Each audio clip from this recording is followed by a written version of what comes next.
Hello and welcome to Latika Takes, a podcast with me, Latika Berg. Hello, welcome back to the podcast. This week I have an exceptional guest for you. His name is Doug Sosnik and he is a former advisor to former US President Bill Clinton.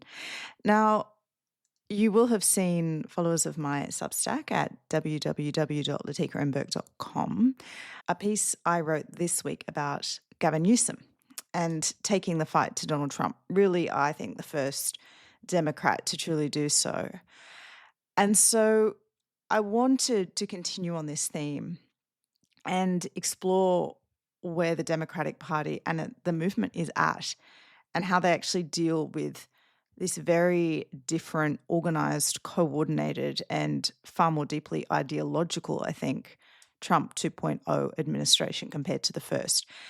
And so I really wanted to explore a lot of these themes with you, with someone who has just a lot of experience and a lot of deep corporate knowledge in the democratic movement. I think the next few years we're going to spend a lot of time meeting new characters and new figures and seeing this generational handover that Doug talks about in this chat coming up. And for now, I want to explore what's happened inside that movement with someone who's been there all the way. I got a lot out of this chat, actually. I think I really understood really how desolate it must feel for Democrats right now. And I know that's a bit of stating the obvious, but I think what Doug really articulately points out here is just how long this demoralizing spiral has been taking place, and also what role the leadership of the Democrats have played in this as well. All right, I don't think we need to preview too much more. Thanks always for listening. And by the way, if you do like this podcast, please could I ask you to rate me on any of the apps that you use to listen to your podcast, and also share it with anyone that you think might enjoy these sorts of conversations. What I'm trying to do is really let people breathe in these discussions. And I think it is also not just the better way to conduct public debate in a very contested and heated time, but it's also just enjoyable. So I really enjoy doing it. If you are enjoying listening, please do rate, share, review. Let's get into the podcast. Doug Sosnik, welcome to the podcast. It's great to be here. So you're a former advisor to Bill Clinton. What are the key ways US politics and the way you win in the United States has changed fundamentally? I think in some ways, politics is timeless, and in other ways, we've gone through a revolution in politics in America and around the world. What is timeless is when you're trying to get elected to an office, you have to have a vision for where you want to lead the country. You have to be able to articulate that vision, and people have to believe you're authentic and also believe that you can actually deliver on what you're claiming you want to do. So that's sort of timeless. Now, on the other hand, in other respects, everything has changed. People are completely different now in how they get information, where they get information, the relationship that they have or don't have with institutions in general, particularly trusted institutions in the past. And so for someone like me who's been doing politics for over 40 years, it's a little more difficult for me than someone who's only been doing it since the world has changed. And that I have to figure out, of all the things that I've known for my entire political adult life, how much still applies, what lessons can I learn from the past, and how much do I have to realize the world has changed and my view of politics has to change with the times. Bill Clinton, I think a bit like Tony Blair, John Howard in Australia, they came of political age when things were quite good. Globalization was a very positive phenomena in our lives. Do you think that these poster boys of that era could get re-elected now? Well, first of all, just on Clinton for a moment, I can't speak to the others. He actually got elected in 92 when we were just coming out of a recession. And while the globalization began in the 80s, we had not seen in any shape or form the globalization taking over our economy. And when he got elected, there was really only for insiders worldwide internet. So in many ways, he ushered in this 21st century digital and global world. But back to your specific question, no, I don't think a person who was focused on globalization and trade is the primary focus of how you build an economy. I do not believe that you could get elected now with that. Do you think the Democrats realized at the time the mistake they were making when they let China into the global economy? Well, I think the theory of the case at the time, and it wasn't just in America, was that rising tide lifts all boats, and that by bringing the Chinese in and giving them more of a stake in the global economy and being able to lift up the billions of people who live there, that it would be in their interest to do that. And by becoming part of the global economic community, they were more likely to be more of an ally than a friend. But I think one of the mistakes that we made back then was that we thought that the single most important priority in global trade was making things affordable for people. And that by being more affordable, people would be happy. What we didn't spend nearly enough time on was what was the social cost of uprooting communities that were becoming the losers in this new economy. And I don't think not only did we not focus enough on the labor protections for workers, but also on the environmental cost for essentially kind of a unfettered global trade. And if we fast forward, this is something Joe Biden, I think, very well actually tried to correct with the IRA, the CHIPS Act. He actually put in some very good economic platforms, but he lost to Donald Trump. At what point did you realize it was all over for Joe Biden? Was it before that catastrophic debate or at that point?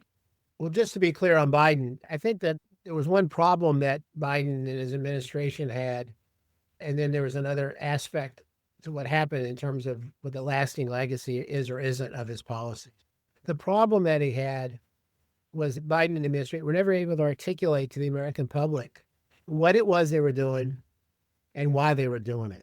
And I can tell you in real time right now in America, so Trump and the Republicans passed what he's called the Big Beautiful Bill. And it's very unpopular now. And so last week, Trump said basically he's going to change the name of it.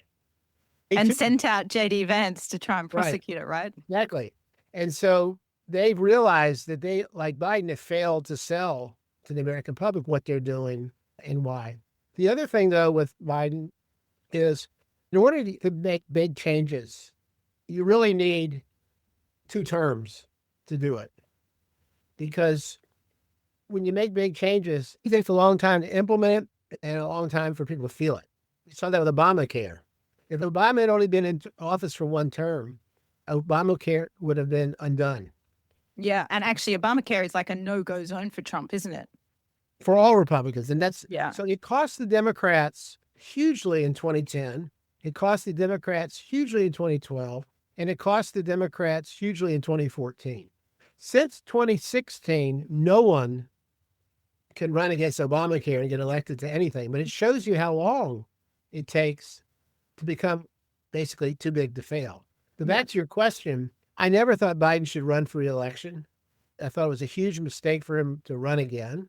And so I thought that I thought there was a chance, though, when he basically after the 2022 midterms and said he was going to run again in 2023, I thought there were 6 or 9 months in 2023 where he could have changed his mind and it would have been okay for the Democrats. But the fact that he stayed as long as he did and then only got out at the 11th hour, I think it's been very difficult for any Democrat to have won in 2024, particularly someone who was in his administration. I think the only way a Democrat could have won in 2024 is essentially if they put significant distance between themselves and the Biden administration. Why didn't the Democrats as a movement do enough to tell Biden that he couldn't run again? I know it seems very obvious from far away. I know it's all fine with hindsight, but that has always perplexed me. Well, I think that a couple of things. First is that there's a broader issue with the Democrats, which is we really haven't, as a party, we have a lot of problems, but one of the problems we have as a party is we haven't articulated our vision for the future of America for the last 10 years. Our entire vision, our entire focus for the last 10 years is beating Trump. That's all we've done. So every decision we made, we've stuffed through the prism of, does this help or hurt beat Trump?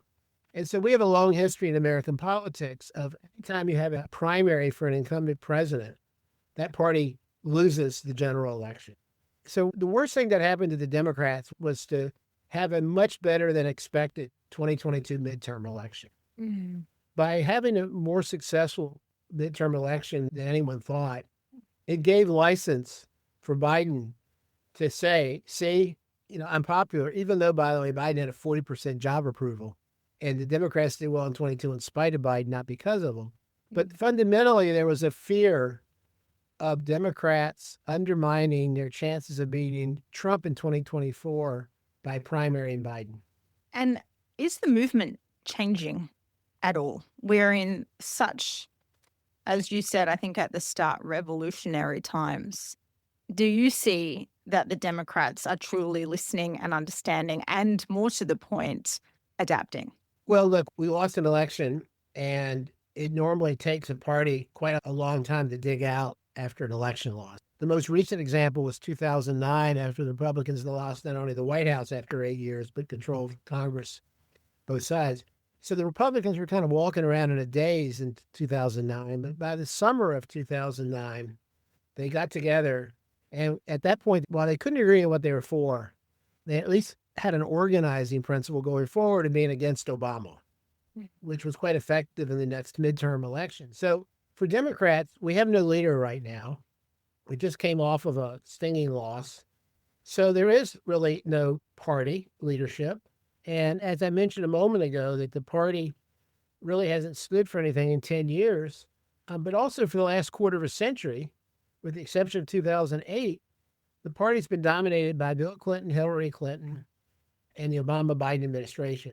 So we not only as a party haven't really reckoned with who we are and what we stand for, but we also really haven't enabled a generation of leadership to emerge. So we really don't know who's got the right stuff to be able to run for president. I will mention two other things that are cross currents, trends.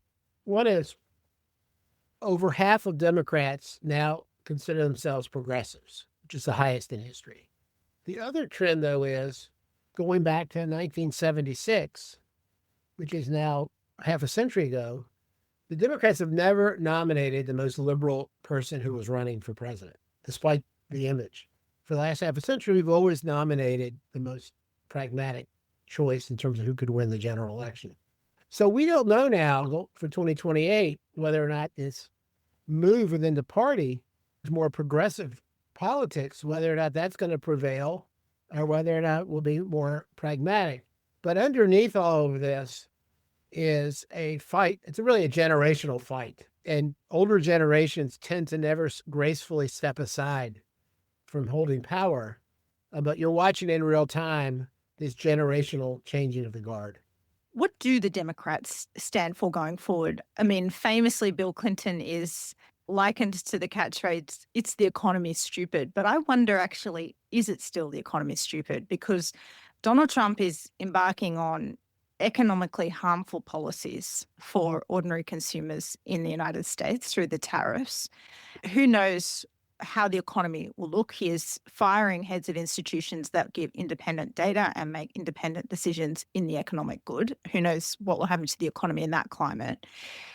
And it seems, going back to your point about the social cost of outsourcing manufacturing, that those cultural elements are a bit more important now to the actual price of things. And yet inflation, we're told, was such a driver in the last election. So how do we juggle this overriding orthodoxy that it's always been about the economy, it always will be about the economy? Is it still the economy stupid? Yes, it is. And let's go back to the history of the Democratic Party, of what made us such a great party and what we lost. Since Roosevelt became president, which is 80 years ago, what the Democratic Party stood for until the mid-60s, what we stood for was that we were enabling people, regardless of their birthright, whether they grew up were a family with no money or a lot of money, that if you worked hard, you could get ahead. And we were the party of the middle class because we wanted to create opportunity for people to work hard and get ahead. And starting in the 60s, we began a slow process of the middle class feeling like the Democrats were not looking out for their interests. They were spending money away from the middle class and increasingly became concerned about issues that weren't core to their life. And then there were these cultural divides. And so for the Democrats going forward, you asked a question earlier, I think this is timeless. It hasn't changed, even though everything in the world has changed. But for the Democrats to be successful, first of all, required to nominate a person who can win for president.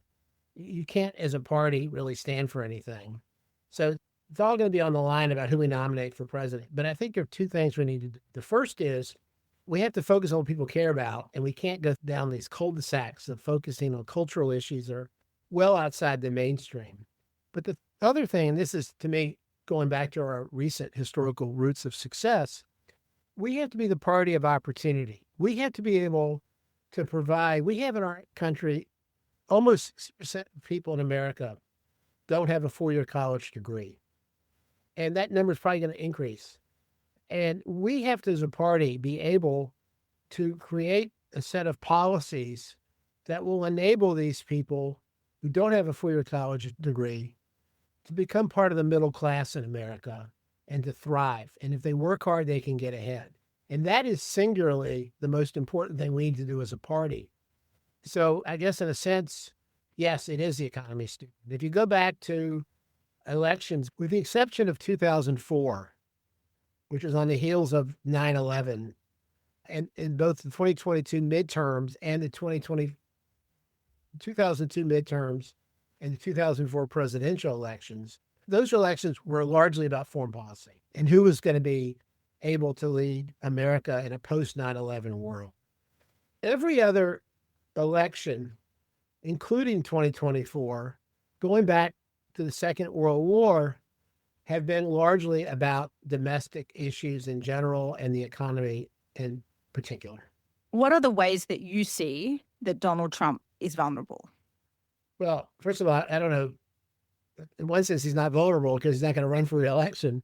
But in terms of what the soft side of his weakness and underbelly, I guess MAGA, because it's very clear now that whatever comes after Trump is going to be another iteration of him, isn't it?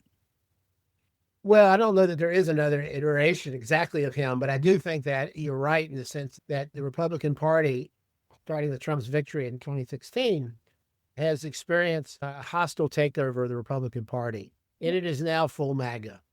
Now, MAGA, in some ways, you can articulate, and in other ways, is really built around the personality of Trump. And he actually said that himself, didn't he? He said, yes. I control what's MAGA. Yes. And he's largely been able to keep MAGA in line. He's been challenged a little bit on this Epstein matter, which is going to come back next week. But fundamentally, Trump is a presidency. He was a candidate for president, was a president in his first term, and is a president in his second term that is largely focused on his political base, his MAGA base. And that, in terms of America, I would say around 35 to 38% of the people max, or what I would say are full MAGA. So by definition... I mean, that's a lot.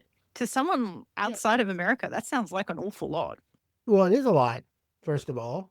But secondly, that means that 62% of America is not full MAGA. And so if his presidency is focused on the pure MAGA, then you're dealing with close to 5.5 to 6 out of 10 people disagree with what his focus is. And yet, Doug, there's been almost no resistance. And he is doing some really alarming things, much more coordinated than Trump 1.0. How do you explain that? What's happened is there really aren't any guardrails on Trump. He is going to test the judiciary.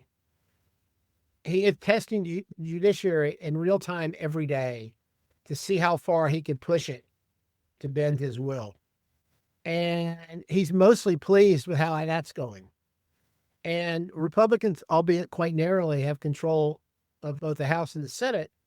And since the MAGA is now the party's full MAGA, he's really getting virtually no resistance from Congress.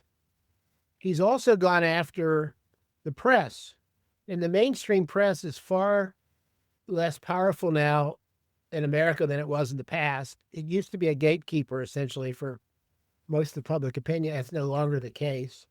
And he's looking at other places like universities and places of dissent, and he is going after them in a way to make their opposition to him less potent. Do you think it's fascism? I think that, well, let's start with, I don't know if you've had an opportunity to look at how he's redesigned the Oval Office. How could you miss it, Doug? How could you miss it? So we call that dictator chic. Oh my goodness, that has made my day. Yeah. So I think there are a lot of aspects to how he's operating that falls under the heading of dictator chic. I just read a piece actually about Gavin Newsom, who I've been watching very closely these last few weeks, and he's been absolutely firing. Do you think that the template he's setting out for how to take on Trump, mimicking Trump, teasing Trump, insulting him, but also landing very serious messages in there about dictator chic, as you say, do you think that this is the way forward for the Democrats? Sort of. And I'll tell you why I say sort of. Yes, it is the way forward in the sense that we as a party, if you look at the Democrats poll right now, the Wall Street Journal has been polling since the early 1990s. The Democrats are at its lowest level of favorability since the Wall Street Journal began polling in the early 1990s. I think it's 33%. If you look at why and where it's declined, it's largely with Democrats. 1 out of 4 Democrats right now have an unfavorable view of the party. So I think it is important for us as Democrats to be able to stop the atrophy and at least bring the Democrats back in the fold. And the Democrats want to see us in a fight, and they want to see us contrasting Trump and standing up to Trump, because I think there is a sense that Trump has dictatorship tendencies, and there's very little resistance anywhere in our country. So I do think that the Newsom part is important to rebuild some confidence, at least amongst Democrats, that the party can get back on the field and win again. So that's good, and I agree with that. On the other hand, I don't think you can ever get elected president by just articulating a narrative against Trump and the Republicans. You have to have a vision for the future. But we are so far away. We're not even 20% of the way through the Trump presidency. We have no idea what the country's going to look like and what the country's going to want in 2027 when we begin the presidential campaign. So I think it's a good tactic now, but it's not a strategy for taking back the White House. Mm-hmm. What does progressive populism look like to you if it is indeed the path that Democrats choose? There are, by the way, a lot of similarities between what's going on in the U.S. and Australia. A lot of similarities. And I think this applies to Australia, although I'll leave that to you to judge.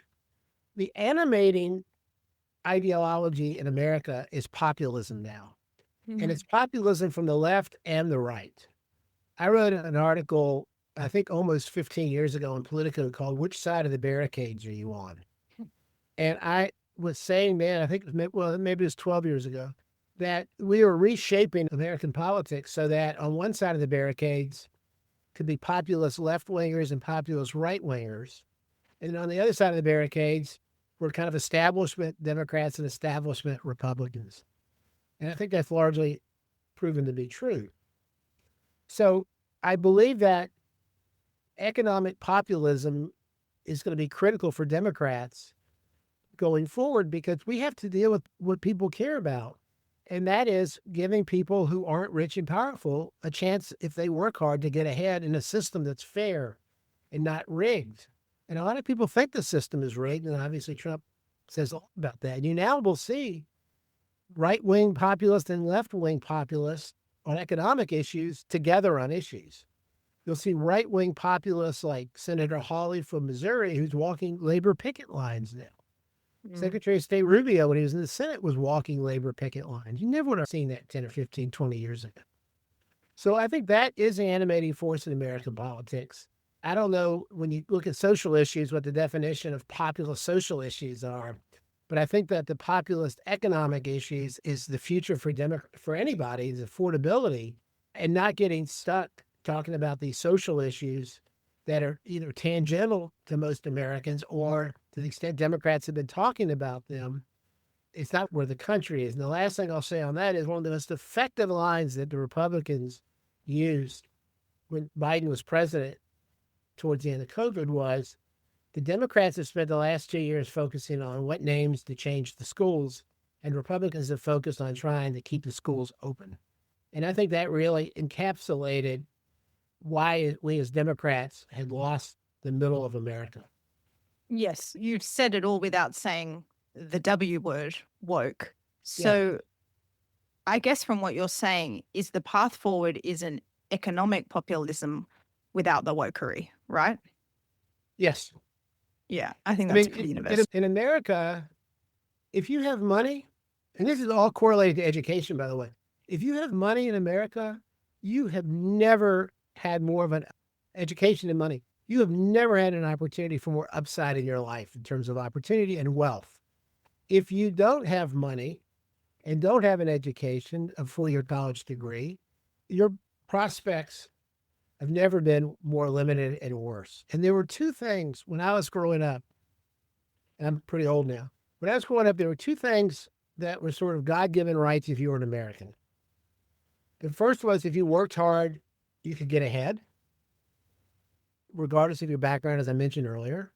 But the second was there was this God-given right as an American that everyone knew the next generation is going to have it better than the current generation. The American dream. And now, if you look at current polling in America, 3/4 of Americans do not believe that the next generation is going to have it better than the current generation. That's across the West as well. I think that is not necessarily unique to America. No, but that's right. Now, I also alluded to it earlier. I mean, I had spent some time doing media in the past with other Australian outlets, had some vague familiarity with your politics. And then I wanted to see how it's been going in the last year. And if you were to Google, forget Google, if you were to use AI and put in Australian politics voting by education level, every single thing that they say about how voting trends have happened in Australia, every single trend applies to America. Education predicting how you're voting, college educated women being the most progressive, urban areas voting a certain way compared to rural areas. And so it is the same phenomenon, not only in the United States and Australia, but in the Western world. And you know, the difference, though, in the Australian election results, as opposed to drivers of politics, is compulsory voting. And we have preferential voting. So every vote counts and every vote is equal. And that, I think, has been a saving grace for Australia. It was interesting. Yes, I spoke to a board last year of a huge Australian mining company, and the CEO was lamenting to me about how he thought how terrible that system was, because his view was if you don't care enough to vote, then you shouldn't vote. But in America, we've had in the last two presidential elections, two of the highest turnouts in the last 100 years in American elections. Having said that, 1 out of 3 Americans who are eligible to vote don't vote. Mm. So you're absolutely right. It completely changes the equation if you have compulsory voting. How do Americans feel about the way America now treats its friends? I have been absolutely amazed and dismayed by some of the Trump administration's treatment of allies. I understand the treatment of Zelensky is particularly unique to the way MAGA sees Ukraine and that war, but we've had some very odd behaviors displayed towards countries like Australia, Japan, a lot of these countries that are supposed to help the United States in its fight against China.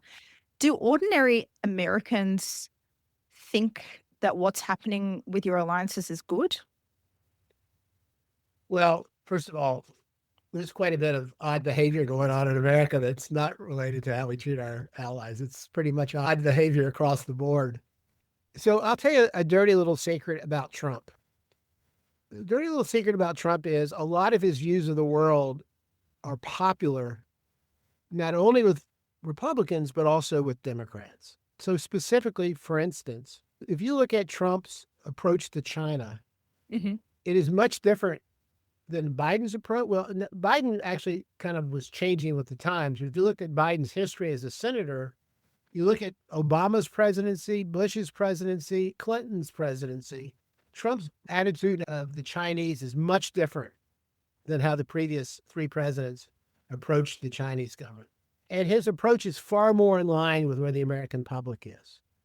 Trump made a huge deal that the European countries were freeloaders on NATO. That I think there were only, when he took office in 2017, I think there were only like 3 countries that were hitting their minimum 2% on expenditures. And Trump went after the NATO countries for getting a free write-off of Americans. Americans from the left and the right agree with that. So there is xenophobia in America towards the rest of the world. But I think Trump is tapped into a rich vein of people feeling like the world is taking advantage of. Now, having said that, how he's treating our friends, I mean, how he treats our friends, which is horrible, and then how he treats our enemies, which are actually pretty gracious and pretty nice. A red carpet for Putin, hey? Right. People can't understand that. But he is tapped into a lot of feelings of anger. And one thing I'll say, and I'll oversimplify this to try to explain to you in simple forms, 2 simple forms probably, but my view. There are 3 kinds of people in America. The people that love Trump and the people that hate Trump. So for the people who love Trump, there's not a thing he's going to say or do that's going to change their view. For people who hate Trump, there's not a thing in the world he's going to say or do that's going to change their view. And then there's that third group. I call them civilians. They actually don't like any of these people, neither party. And they've tuned out. So when you see something that you find abhorrent about his behavior, it doesn't matter what he's doing. His allies are going to stay with him, and the people who hate him are going to hate him more. But that third group, they're not even paying attention. And so what's happened largely since the beginning of the century is that third group is really determining the balance of power in America, and they don't like anyone. And so 11 out of the last 13 elections, the party in power, whether it's the White House, the Senate, and the House, in 11 out of the last 13 elections, the country's voted against who's ever in power. So that third group, that critical third group, is largely not voting for someone. They're voting against whoever's in power. And I think, by the way, in 2024, I don't think the country was dying to vote for Trump. No. But the alternative was either Biden, who just couldn't pass the eye test, whether he's up to the job or not, or Harris, who couldn't articulate why she wanted to be president. They easily felt more comfortable voting for Trump because at least they remember when Trump was president, the economy was better than it was under Biden-Harris. Did you feel visceral anger at the way the Democrats blew that? I mean, there's so much, as we're discussing this conversation, riding on that election outcome. And the Democrats stupendously let their own side and the country down, didn't they? There is anger, and I think that every single day people wake up and see what the implications were of that makes people even angrier. So when I was giving speeches last year, I didn't know the outcome of the election, but I thought Trump was probably going to win, but I wasn't sure. But what I said at the end of all my speeches was, while I can't say with any certainty what's going to happen in the election, although I think, as I say, I think people read between the lines in terms of why Trump was favored, and I did write about this. What I said was, the one thing I can promise you is people have no idea how different Trump 2 is going to be compared to Trump 1. And people have no idea how different our country is going to be next year. So I said that, and I was right about that. But the reason I'm telling you that was I had no idea that it would be like this. This was not, in my wildest imagination, how far Trump would go. What part specifically? Everything. Everything. Tearing down the government with Doge, which was fire first and aim later, indiscriminate way of downsizing. Our government needed to be reevaluated. But how he's doing it is absolutely the worst way to do it. How he's treating our friends, how he's treating our enemies. On immigration, how cruel he is and going after people in a very non-effective way, by the way. I mean, it's all about photo ops. It's not about really tearing down the CDC and the commitment we have to research in our country, which has made our country, I believe, the strongest country in the world because of our commitment to research and R&D in the future, our academic institutions. There's literally almost nothing that I can think of that he has done that I think is a good idea. So we're 20% in, as you said. How permanent is this damage? So when Trump won the first time, as they say, the guardrails held. Mm. And the guardrails, for instance, the 2020 election was the courts, where I think 62 out of 63 of the cases that the Trump people put forward about how their election was rigged, the judiciary didn't side with the administration. And there was some guardrails in the first Trump White House to get him to not do things he wanted to do. And so when we looked after the election, we can say that was a close call, but the guardrails held. Mm. We are in a world now with a lot fewer guardrails. And I don't know how much of the damage that he's done, from at least the world view that I come from, is permanent. But I would say one hell of a lot more than it was after his first term in office. And I think there are things that he is unwinding, like commitment to science and or CDC and health and relationships with the world that are permanently changed. When I've traveled a lot around the world giving speeches, people were shocked about the 2016 election and really had no idea that was, I didn't think Trump would win in 2016 either, by the way. But they were shocked about that election and made them a little queasy about how much you can count on America going forward. But basically, we're willing to play it out and weren't going to walk away from that. Mm. There was no ambiguity about the 2024 election. Trump won. And the country spoke. 76 million people voted for him, and he got more votes. So you can't excuse that away.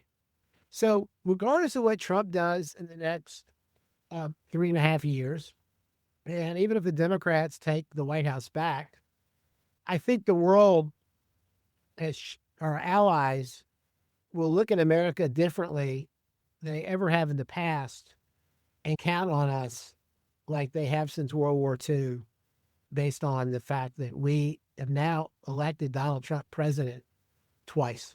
Mm. I agree. From my perspective in Australia, I spent 2 months covering the Australian election campaign, and it was the first time I can remember that the foreign intrusion or debate in that election campaign that was negative was not about China, it was about the United States. And it was a whole campaign that was very successful for Labor. We don't want Trumpism here. We don't want that guy here. We'll do our own way. And you have seen a real distancing from the government of Australia and the United States since. If you look at, since Trump came rolling through a second time, he's had a proof, not about so much Central and Western Europe, but put that aside. Trump has had such an impact in domestic politics around the world. Yes. He had Trudeau as the prime minister of Canada with a popularity under 20%. And everyone knew that the Conservative Party is going to take over. Well, once Trump came in, all of a sudden, everything was different. And you've seen it in Brazil, and you've seen it in a lot of places around the world, that the reaction to Trump is the exact opposite domestically as you would have expected. All right, Doug, I think that's all my questions. The final thing, though, this has really perplexed me as well. This Epstein story, is there anything Bill Clinton has to worry about in these files being released, if indeed they do get released? Well, I think I think it's not a great thing ever for Bill Clinton or anyone else. Any day that the Epstein file is a story is not a good day for anyone who's associated in any shape or form with Epstein. So no matter what, that's bad. And it tarnishes, by association, anyone who was close to or spent time around Epstein. So no matter what happens, it's all to the negative. Mm. In terms of, from a profound exposure and legal jeopardy or whatever, I would say two things. One is I have no idea. And secondly, I'd be very surprised if President Clinton has any exposure on any of this. I think anything that hasn't come out that would put him in a bad light would have already come out. And so I'm very skeptical that's going to be an issue. On the other hand, as I said, it's still any day you're talking about Epstein is not a good day for him. 100%. All right. I didn't exactly plan to finish there, but it has been a fantastic chat with you. And thank you so much for all your time and thoughts. Anytime. By the way, I do a lot of these things. You know more about politics than those people who cover it in the U.S. That's not true, but thank you very much. I wouldn't say it if I didn't believe it. Oh, now I'm blushing. Thank you. I'll see you. You've been listening to Latika Takes with me, Latika Berg. You can find my work at latikaandberg.com and this podcast where you find all your podcasts. See you next time.